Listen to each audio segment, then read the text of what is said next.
EA, or as you may know them, Evil Animals, was founded in 1982 by Apple employee Trip Hawkins, a company that isn't in any way shady at all. Wink.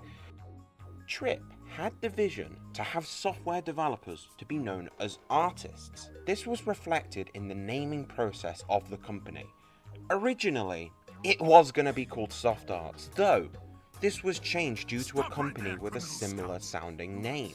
So, the executives decided on the name Electronic Arts, with the aim of sharing the profits and marketing the developers as rock stars. This practice is a little different to how they operate today though, as you can see by the number of companies EA has shut down.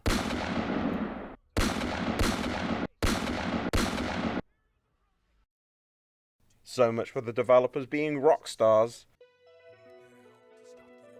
One of the very well-known toxic practices, crunch, seems to have manifested quite early on in EA culture, as external developers were pressured to meet unrealistic deadlines. Then, in 1991, Trip Hawkins stepped down as the CEO of the company and was replaced by Larry Probst.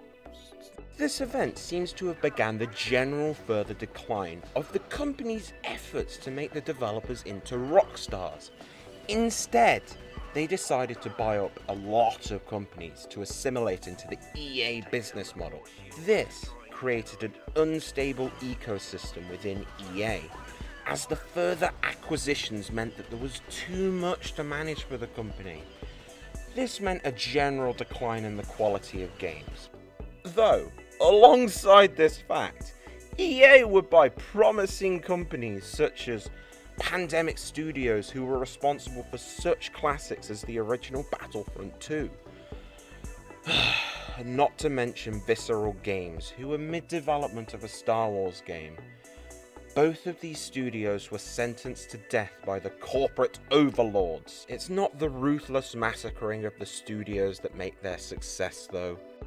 Their profits can be attributed to their yearly franchises such as FIFA, Madden. Each iteration of these games featured minimal changes and graphical tweaks, making them low-cost games that would sell very well, turning over a good profit for EA. However, in more recent years, these games don't seem to bring in enough money according to EA.